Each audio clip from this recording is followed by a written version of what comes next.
Bonjour! Dans cet exercice, on vous demande de démontrer cette formule que nous avons déjà étudiée.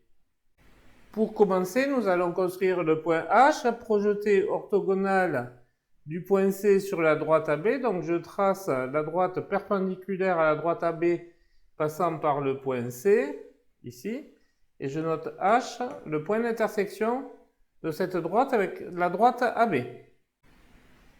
Alors l'idée ici est de calculer le produit scalaire de AB et de AC. Et en fait, nous allons intercaler le point H ici, le projeté orthogonal. C'est-à-dire, nous allons dire que le vecteur AC, il est égal au vecteur AH plus le vecteur HC.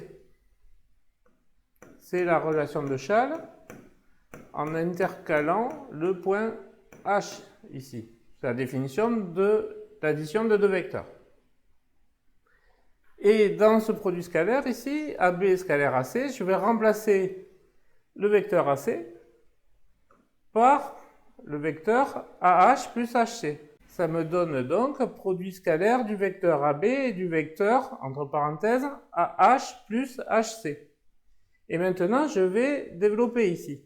Donc ceci, ça me fait produit scalaire du vecteur AB et du vecteur AH plus produit scalaire du vecteur AB et du vecteur HC.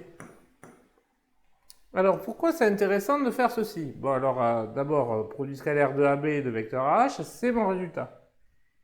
Pourquoi ceci? Parce que produit scalaire du vecteur AB et du vecteur HC, ici, il y a un angle droit. Donc, quand les vecteurs sont orthogonaux, le produit scalaire est égal à 0. Ça, nous le savons. Donc, en fait, ici, le produit scalaire des vecteurs AB et HC est égal à 0, vu que ces vecteurs sont orthogonaux ici. Et donc, dans cette formule, ceci est égal à 0. Donc, je le remplace, et évidemment, qu'est-ce qu'il me reste? Uniquement le premier terme ici, c'est-à-dire AB scalaire AH, qui est la formule que l'on a déjà vue, et qui nous permet d'utiliser le projeté orthogonal pour calculer un produit scalaire. En effet, AB scalaire AH, quand ces deux vecteurs sont de même sens, c'est égal à la longueur AB fois la longueur AH.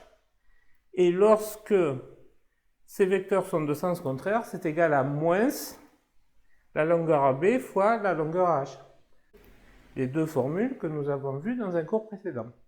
Pour conclure, cette formule est toujours vraie, quelle que soit la valeur de l'angle ici BAC, qu'il soit aigu ou obtus. Voilà, j'espère que vous avez compris cette petite démonstration que vous avez pu faire en exercice. À très bientôt.